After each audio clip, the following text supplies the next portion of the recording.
नमस्कार, मैं हूं अमिता और आप देख रहे हैं न्यूज बाइस्कोप। खबर की शुरुआत में सबसे पहले बात पटना सिटी क्षेत्र के आलमगंज थाना क्षेत्र थाना के गुलजार बाग स्टेडियम में पटना सिटी अनुमंडल समिति के तमाम सदस्य और पटना सिटी अनुमंडल के थाना अधिकारी, पटना सिटी के एसपी, पटना सिटी के डीसीएलआर, पटना सिटी के second DSP doctor Gaurav Kumar और शांति पीस कमेटी के तमाम सदस्य इसमें मौजूद रहे। ऐसे में चेहल्लुम और जन्माष्टमी के मौके पर मजिस्ट्रेट, प्रशासनिक फोर्स और सादे लिबास में भी प्रशासन अपनी कार्रवाई वहां करते दिखेंगे। हर जगह पैनी नजर रहेगी, किसी तरह की कोई अप्रिय घटना ना हो, इसको लेकर आज टास्क दिया गया है।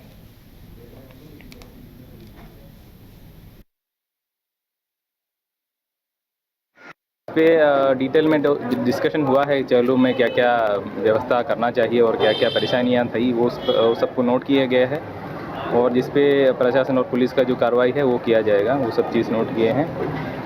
और कुछ सजेशंस भी अच्छा आया है कि आईडी कार्ड देना ऐसा, तो उस पर भी सुरक्षा के दृष्टिकोण से हम जानना चाहते हैं कि कितने अस्थायी थाने खोले जाएंगे, कहाँ खोले जाएंगे, इस पे क्या डिपार्टमेंट रहेगा? इस पे अभी तक 2 अस्थायी थाना खुलेगा, एक पश्चिम दरवाजा में और एक शाहबाग की तकिया जो है उधर जो अस्थायी थाना खुलेगा और उधर सफिशिएंट फोर्स हर साल की तरह इस बार भी लगा दिया जाएगा।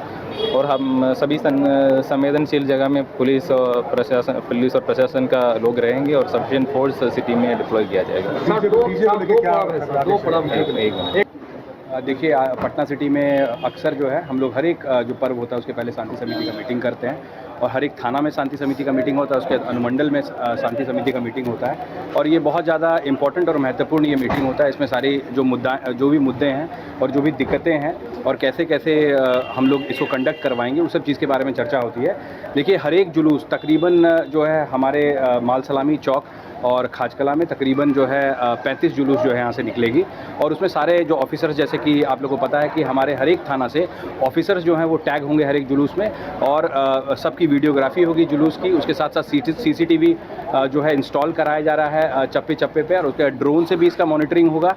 और जैसे कि 2 पर्व एक साथ पड़ रहा है तो 112 जो है वो सक्रिय रहेगा और महिलाएं जो है कृष्ण जन्माष्टमी में जो है बाहर रहेंगी रात को और पूजा पाठ करेंगी, उसके लिए भी हम लोग सतर्क हैं। उसके साथ साथ बहुत सारा सजेशन जो है हम लोग खलीफाओं का भी मीटिंग यहाँ पे बुला रहे हैं 1-2 दिन के अंदर थाने के अंदर, और उसके साथ वहाँ हमारे मोहल्ले में जो भी बुद्धिजीवी वर्ग हैं वो भी जो है लाइसेंस में वो शामिल हों। देखिए, पहले तो मैं अपना परिचय देना चाहूँगा कि मेरा नाम हसन फैजी हाशमी है। सिविल कोर्ट गायघाट में मैं अधिवक्ता के रूप में भी सेवा प्रदान करता हूँ और अम्बेडकर नेशनल कांग्रेस पार्टी है जो 26 साल पूर्व का है, उसका मैं सौभाग्य से राष्ट्रीय अध्यक्ष भी हूँ। आज मैं बैठक में जल्दी जाता नहीं हूँ, लेकिन मुझे आज विशेष आमंत्रित करके बुलाया गया था, तो आज शांति समिति की बैठक में भी मैं उपस्थित, हमारे परम मित्र के माध्यम से मैं उपस्थित हुआ हूँ। हमको बड़ा अच्छा लगा। ठीक है, बैठकें तो होती रहती है, हम भी शांति समिति है, सुल्तानगंज क्षेत्र मेरा पड़ता है, वहाँ पे भी हैं। और केंद्रीय एजेंसी की तरफ से संदिग्ध गतिविधियों के बारे में दी गई सूचना के आधार पर राज्य के अलग अलग जिलों जैसे रांची, हजारीबाग और लोहरदगा में एक साथ कई स्थानों पर झारखंड एटीएस और एसटीएफ, रांची पुलिस और दिल्ली पुलिस की संयुक्त टीमों की तरफ से छापेमारी अभियान चलाया गया। इस अभियान में अभी तक 8 संदिग्ध व्यक्तियों को हिरासत में लिया जा चुका है और उनसे पूछताछ भी की जा रही है। इस अभियान में अभी तक अवैध लैपटॉप और कई मोबाइल फोन के साथ साथ कुछ संदिग्ध दस्तावेज भी बरामद किए गए हैं। सभी संदिग्धों से पूछताछ जारी है और दस्तावेजों का सत्यापन किया जा रहा है। केंद्रीय एजेंसीज के द्वारा कतिपय व्यक्तियों के संदिग्ध गतिविधि के बारे में दिए गए आसूचना के आधार पर आज 22/8/2024 को राज्य के 3 जिलों में मुख्यतः रांची, हजारीबाग और लोहरदगा में एक साथ कुल 16 जगहों पर Jharkhand ATS, STF, Ranchi police और दिल्ली पुलिस की संयुक्त टीमों के द्वारा एक साथ छापामारी अभियान चलाया गया है। उक्त अभियान में अभी तक 8 संदिग्ध व्यक्तियों को हिरासत में लेकर पूछताछ की जा रही है। साथ ही साथ जो सर्च अभियान 16 लोकेशंस पे कंडक्ट किया जा रहा है, उसमें अभी तक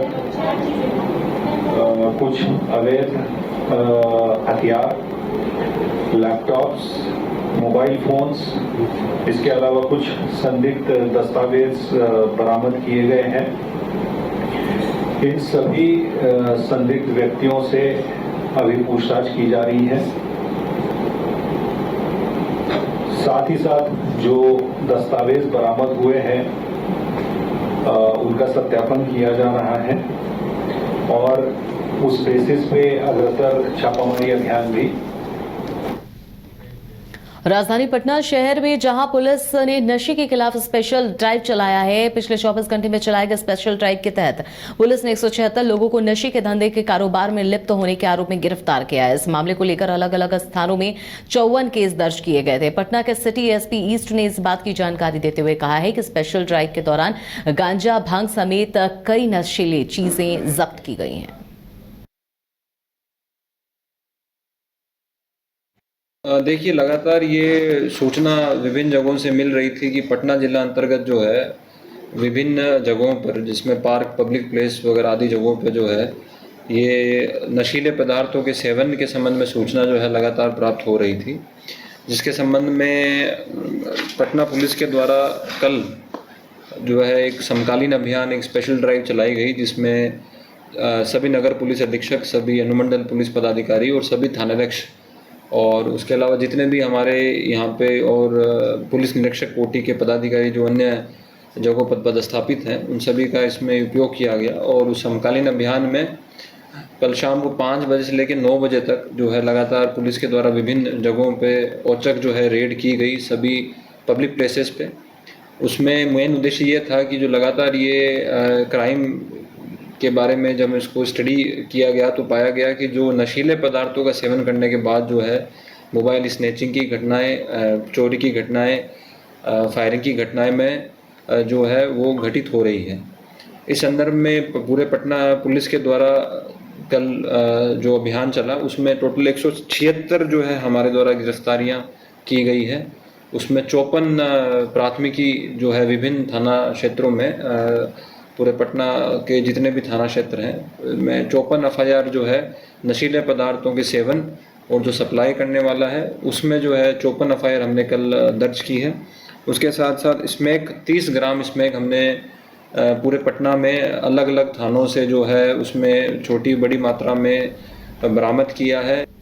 और सरकार स्वास्थ्य व्यवस्था की लचर स्थिति को सुधारने के लिए लाखों करोड़ों रुपए खर्च करती है ताकि वहां पर बेहतर सुविधाएं मुहैया कराई जा सके, लेकिन व्यवस्थाओं को पलीता लगाने में स्वास्थ्य विभाग के अधिकारी और कर्मी कोई कोर कसर नहीं छोड़ते हैं। कैमूर जिले के रामगढ़ रेफरल अस्पताल का एक वीडियो सामने आया है जो सिस्टम पर ही सवाल खड़ा करता है। गर्भवती महिला को अस्पताल पहुंचने के लिए जब एम्बुलेंस नहीं मिला तो ठेले से ही अपने पति के साथ अस्पताल पहुंच गई। जहां डिलीवरी के बाद भी महिला को एम्बुलेंस नहीं मिला तो नवजात को गोद में लेकर अपने परिवार के साथ ठेले से ही घर वापस गई। पूरे मामले में मोहनिया एसडीएम राकेश कुमार सिंह ने कहा है कि इस मामले में वो स्वतः जांच करने वाले हैं और इस परिस्थिति में किन परिस्थितियों में ऐसा हुआ है जिला पदाधिकारी को भी मामले की जानकारी देंगे और पूरे मामले की जांच करेंगे।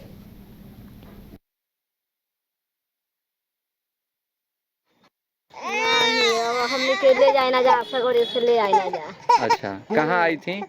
रामगढ़ ये हॉस्पिटल में? हाँ। क्या करने के लिए? डिलीवरी कराने के लिए। यही सगड़िए से आई थी? हाँ। इसी से फिर जा रहे हैं? एम्बुलेंस नहीं मिला? नहीं। क्या बोलते हैं लोग? तो कोई फोन कर दी तो कहीं ना कि अपन ले चला जाओ सरकारी में तो ले आओ जाए। मतलब एम्बुलेंस नहीं मिलता है आपको? ऐसे ही ले जा रहे हैं? अस्पताल है जहाँ डिलीवरी के पहले डिलीवरी महिला अपने खुद सगड़ी से आई ठेले से। आपके द्वारा भी हमको ये वीडियो दिखाया गया है। मामला हमको संज्ञान में नहीं था, लेकिन अभी आपके द्वारा जब संज्ञान में दी गई है तो स्वतः हम खुद इसका जांच करेंगे कि क्या इसका मामला है, क्या मैटर था, किन परिस्थितियों में वहाँ के जो भी डॉक्टर थे, जो भी अधीक्षक थे, उनके द्वारा क्यों नहीं एम्बुलेंस के मुहैया कराई गई थी या नहीं दिया गया था प्रसव के बाद या प्रसव के पूर्व, जैसे आपके द्वारा बताया जा रहा है। इसकी स्वतः हम जाँच करेंगे। सर, सरकार कितना खर्च कर रही है, लेकिन इसके बाद भी ऐसा वीडियो सामने आ रहा है, तो अगर जांच में सही पर क्या कुछ कार्रवाई नहीं, इसके लिए जो भी होगा हम वरीय अधिकारी सर, जिला पदाधिकारी महोदय को हम जरूर सूचित करेंगे और उनको संज्ञान में देंगे। अगर जांच के बाद अगर सत्यता पाई जाती है तो, क्योंकि आपके स्तर से अभी वीडियो दिखाया गया है, संज्ञान में लाया गया है, इस पर हम सतर्क हो जाए। और भाजपा किसान मोर्चा प्रभारी अजय कुमार ने इस दौरान कहा है, प्रेस कॉन्फ्रेंस कर उन्होंने कहा है कि जेएमएम कांग्रेस की सरकार ने सिर्फ झारखंड को लूटने का काम किया है। सरकार ने चुनावी रैली के दरमियान झारखंड वासियों को 5 लाख सरकारी नौकरी देने का वादा किया, ना तो नौकरी मिली ना ही सरकारी भत्ता। सिर्फ वोट बैंक के नाम पर लोगों को ठगने का काम किया गया है।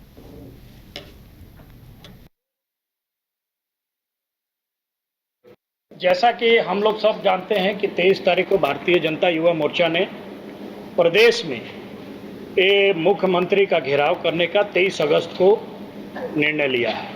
निर्णय इसलिए लिया है क्योंकि ये झूठ और लूट की सरकार ने झारखंड के जनता को एकदम पस्त कर दिया है, त्राहिमाम मचा रही है जनता। इन्होंने अपने चुनावी घोषणा पत्र का एक भी वादा पूरा नहीं किया। इन्होंने युवाओं को 5 लाख नौकरी देने का वादा किया था और आज इन्होंने युवाओं को 1 रुपया भी नहीं दिया। इन्होंने कहा था कि हमारे घोषणा पत्र में इन्होंने किसानों के लिए कई योजनाएं लाई थी, गरीब के लिए लाया था, महिलाओं के लिए लाई थी, लेकिन आज तक जितने भी घोषणा पत्र में इस झूठ लूट की सरकार, हेमंत सरकार ने जो भी घोषणा किया उसने एक भी पूरा नहीं किया। इसलिए अब झारखंड का युवा जाग गया है और 23 तारीख को लाखों लाख की संख्या में भारतीय युवा मोर्चा के नेतृत्व में हम लोग मुख्यमंत्री जी को घेरेंगे और उनसे ये सवाल पूछेंगे कि जब आपने जनता को लोक लुभावनी घोषणा पत्र के साथ आप सरकार में आए तो आपने वादा खिलाफी क्यों किया, और जब आपने बोला कि हमारा 2 साल में अगर मैं अपना घोषणा पत्र लागू नहीं करता हूं तो मैं इस्तीफा दे दूंगा, तो अभी तक आप सरकार पे क्यों बने हुए हैं? आपको इस्तीफा देना है या अपना जो घोषणा पत्र है उसको। और आज पूर्व सीएम चंपई सोरेन चाईबासा पहुंचे और चाईबासा में गर्मजोशी के साथ पूर्व मुख्यमंत्री चंपई सोरेन का स्वागत किया गया। ढोल नगाड़ों के साथ पारंपरिक गीतों के साथ उनका स्वागत किया गया है। वहीं पूर्व मुख्यमंत्री ने साफ कर दिया है कि वो न तो संगठन तोड़ेंगे और न राजनीति से संन्यास लेंगे। अब नया अध्याय लिखने वाले हैं। कोल्हान शुरू से ही आंदोलन की धरती रही है। हमने भी अलग झारखंड राज्य के लिए यहीं से संघर्षों की शुरुआत की है। राजनीतिक जीवन में इस क्षेत्र की जनता का अपार समर्थन मिला है।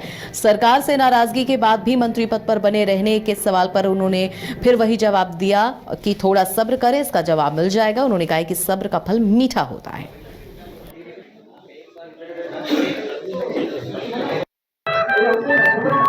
हम अपना राजनीतिक जीवन कल बड़ा लंबा रहा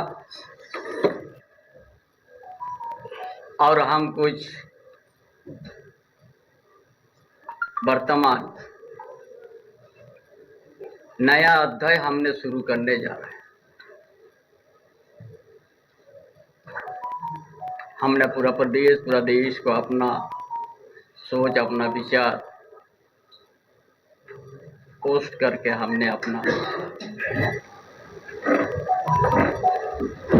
लाने का काम किया कि हम नया अध्याय शुरू करेंगे। जो संगठन हमने बनाया जेएमएम,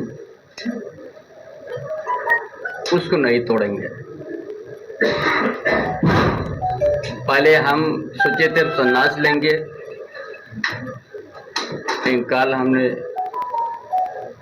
कार्यकर्ता, हमारा गांव में 30-40 हजार से ज़्यादा आदमी आया, तब हमारा विचार परिवर्तन।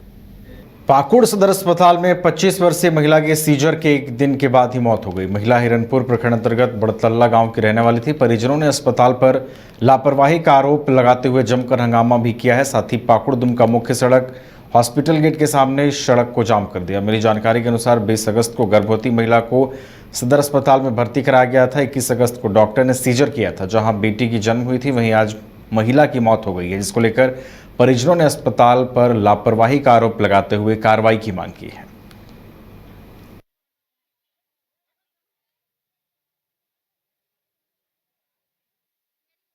घंटा से तड़प रही थी, डॉक्टर बुलाया, सब कुछ बुलाया। मेरी मम्मी इधर जा रही है, कभी उधर जा, उधर डॉक्टर है, इधर है। डॉक्टर के पास 4-5 बार गई, बोला नहीं आएंगे अभी, जा अच्छी है अभी। क्या ये अच्छी है? अच्छी है तो ये अच्छी है, मतलब कि बात अच्छी हो गई। क्यों नहीं आया? उसके बाद आया डॉक्टर, देख लिया, बस बात बोला भी नहीं कि डेट हो गया, बोला भी नहीं, बस डॉक्टर। पेशेंट का परिजनों का कहना है कि पेशेंट स्वस्थ है, लेकिन ये जो है यहाँ सीजर होने के बाद पेशेंट मर गया है, ये चीज़ के जन आक्रोश के चलते रोड पर उतरे हैं। दूसरी बात है कि हम लोग का यहाँ हॉस्पिटल में जो जनप्रतिनिधि हैं या जो अपना पहुँच रखते हैं, उन्हीं की बात सुना जाता है, डॉक्टर उन्हीं की बात सुनते हैं। आम जनों का जो निरीह लोग आते हैं वो कुर्सी लगा के, बेड सरकार नहीं दिया है लेकिन बेड लगा के निजी बेड में सोए रहते हैं रात को।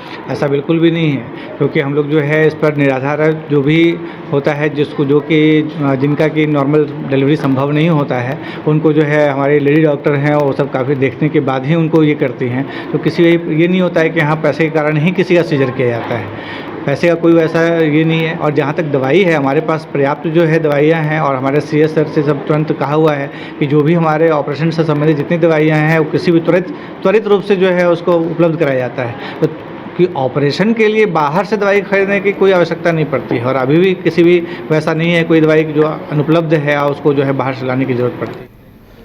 और खबरों में बढ़ते हैं आगे। अगली खबर सिमडेगा से है, जहां उपायुक्त की अध्यक्षता में पल्स पोलियो कार्यक्रम को लेकर जिला टास्क फोर्स की समाहरणालय सभा कक्ष में बैठक हुई है। बैठक में 25 अगस्त से 27 अगस्त तक आयोजित होने वाले 3 दिवसीय पल्स पोलियो कार्यक्रम को सफल बनाने, पल्स पोलियो कार्यक्रम के दौरान आने वाले बच्चों के पूर्ण टीकाकरण के सर्वेक्षण और डेटा प्रबंधक को इससे संबंधित डेटा संग्रह और एनालिसिस रिपोर्ट तैयार करने आदि के सफल क्रियान्वयन और संचालन संबंधित निर्देश बैठक में दिए गए।